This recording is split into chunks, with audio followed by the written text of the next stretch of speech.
What's going on, guys? Welcome back to the YouTube channel. It is currently December 29th, about 9 p.m. the day before we are going to run our 20-mile workout. This is going to be our very last big workout until the Houston Marathon. We are currently 17 days out from the Houston Marathon, December 29th. We're getting super close. Everything is coming down to the wire. We prepped everything from our supplements to what we need to eat in the morning and all of our clothing. This 20-mile workout, it's nothing new. It's nothing that I haven't seen before. Just got to go out there and execute. I will see you guys tomorrow morning, super early. It's supposed to be a pretty nice day out. Let's do this thing.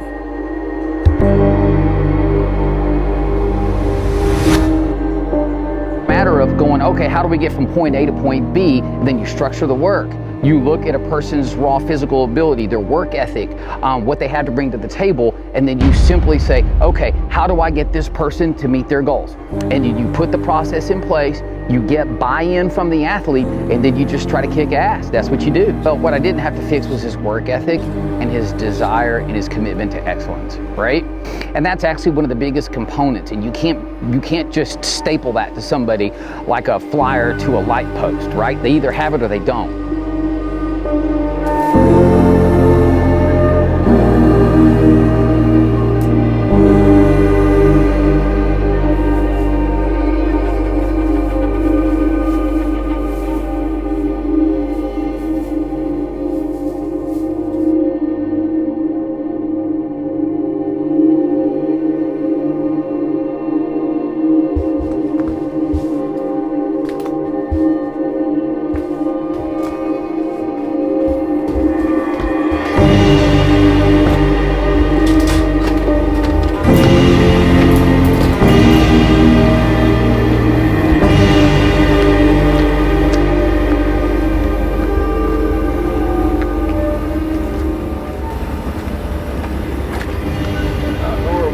Great.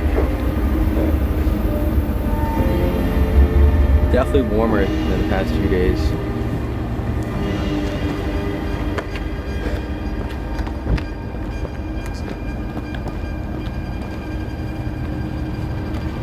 This is it, the 20-mile workout. So what it's gonna be, it's gonna be a ladder. So the 20-mile workout is gonna consist of a 5-mile easy, 6 miles at a 6:45 pace, 1 mile easy, 4 miles at a 6:40 pace, 1 mile easy, and then 2 miles at a 6:35 pace, and then a 1 mile easy. And that's gonna conclude a 20-mile workout.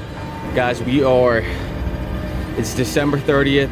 We are 16 days out from the Houston Marathon on January 15th. This is the last workout, the last big workout. Let's do this thing. 5 miles easy, baby. Let's turn and burn.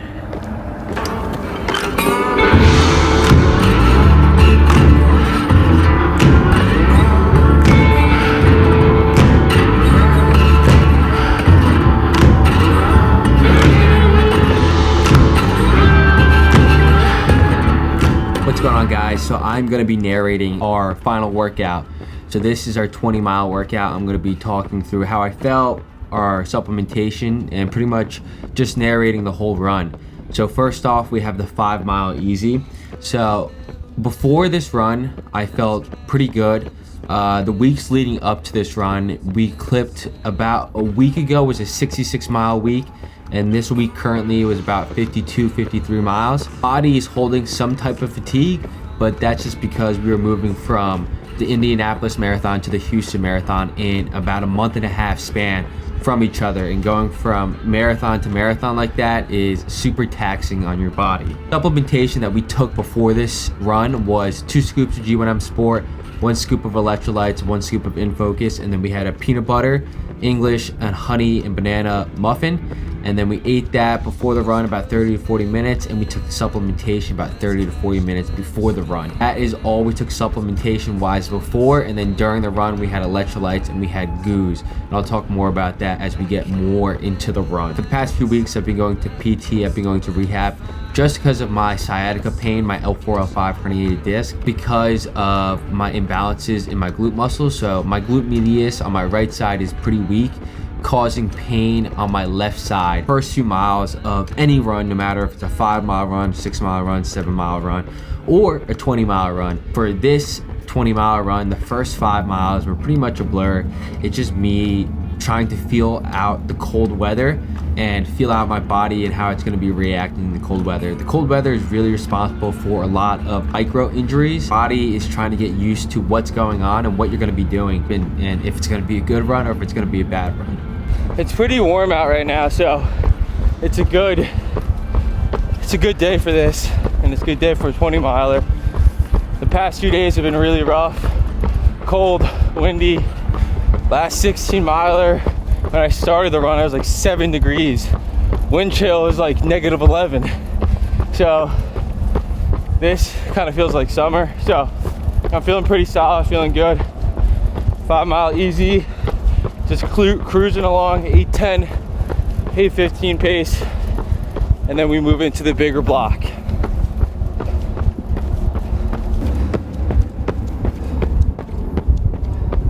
We are about to begin our 6 mile segment. We have a few seconds left here. 6 miles at a 6:45 pace. The biggest block of this workout.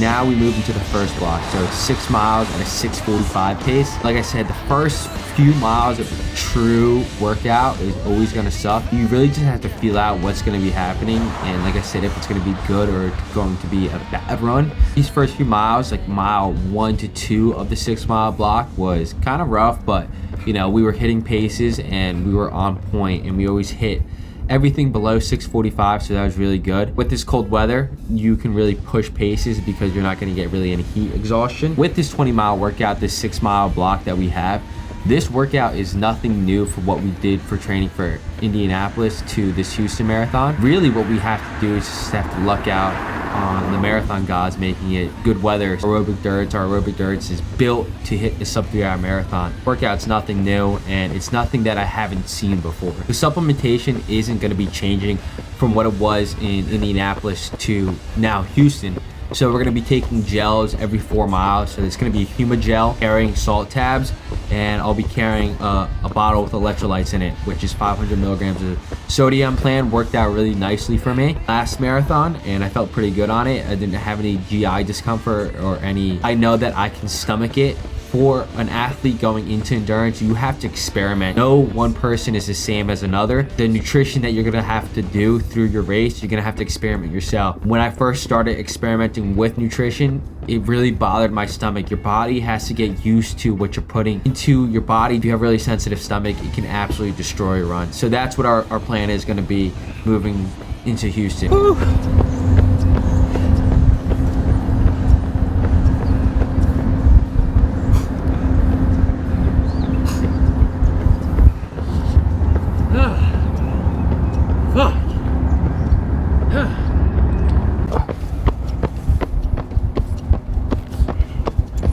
6 mile block done. Really good block. In the middle, like 8, 9, felt kind of a cramp again on my left leg. I've been going to chiropractic. I've been going to physical therapy, trying to get something because I had an L4, L5 herniated disc. You know what? That's a story for another time, but we made it. 6 mile loop done. 6:45 paces all hit. Now we're on 1 mile easy, moving on to a 4 mile block. 4 mile loop, about to begin. 6:40 pace. Let's go.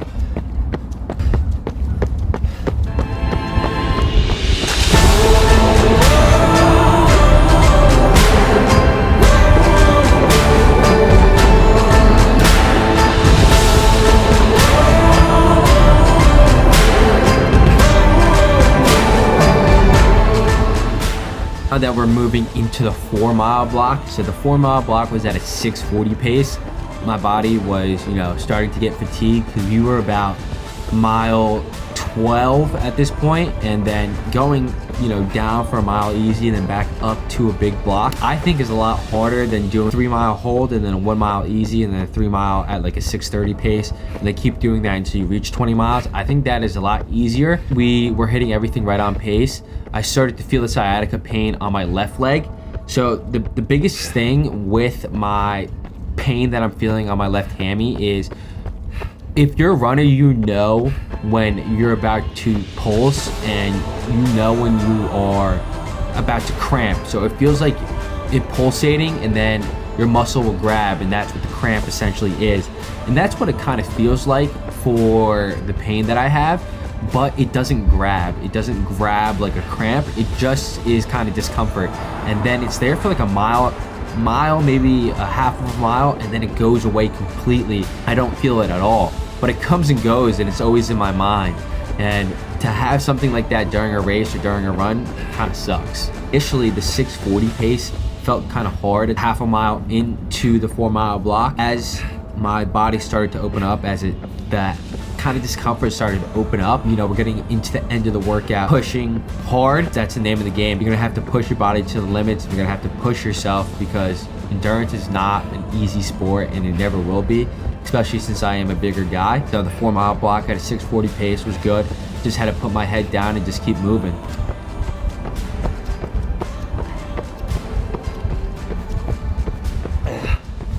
All right, guys, that was the 4 mile segment at a 6:40 pace.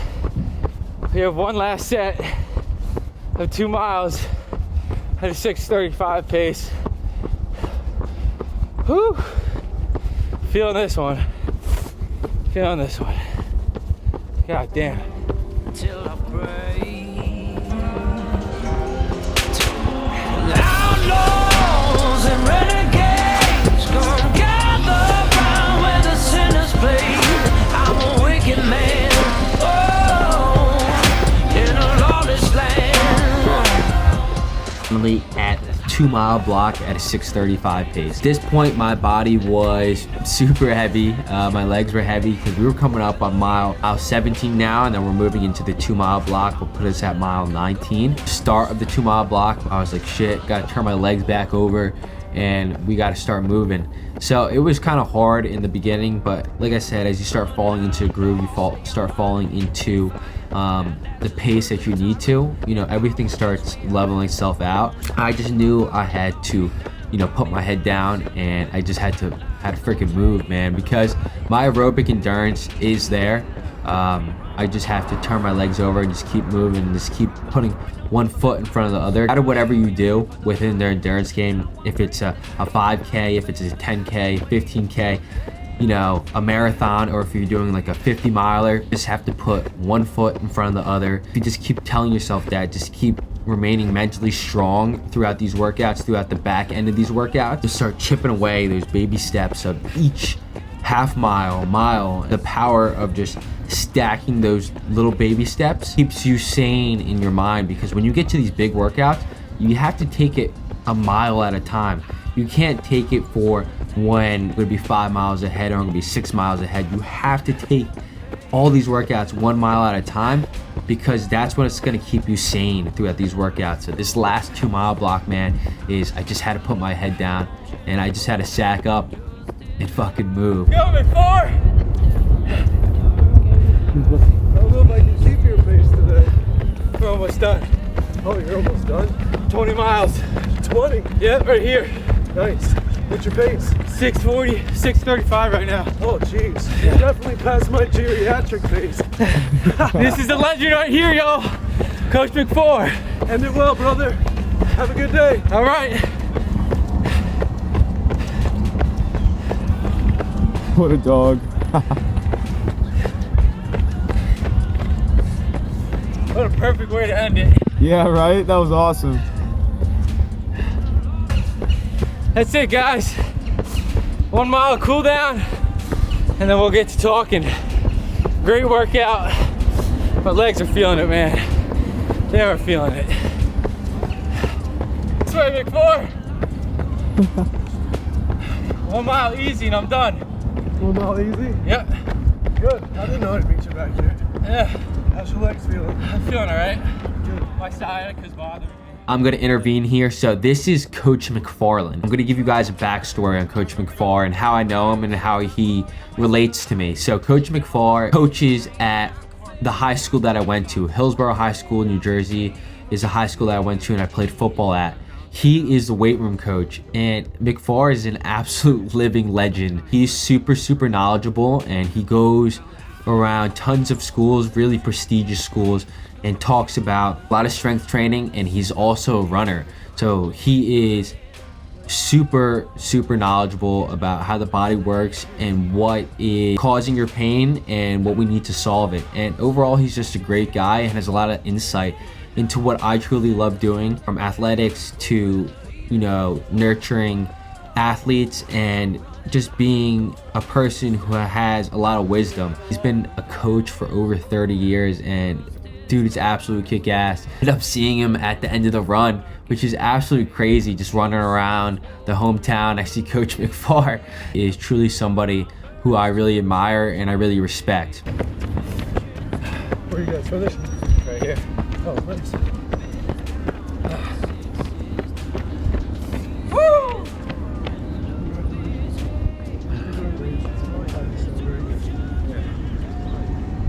Okay, whatever you get. I want to top a little bit. So what you have to think about here is that when you do this, positive stress, front and back touch. Teaching us right now for my sciatica pain, where I'm having kind of problems, where I need to stabilize my hip flexor and my glute medius is extremely weak. So McFarland is giving me a lot of exercises to do before I run and after I run to make sure everything is stabilized and everything is balanced. Because he noticed as we were running, I was kind of limping on my right hip, and I was overextending, trying to get the stride that I needed, but I couldn't. So When you lay on this long way moving out, you're going to feel it get more even over time. yeah, So when you do your 3 sets post exercise, you're going to feel your weakness. yeah. And then you feel how that discrepancy evens out over time. So it's gonna start balancing out. It's not gonna grab during longer workouts anymore. You don't know? You might grab a little bit during your first phase because you're doing something that's a little bit different. Yeah. But it's like athletics.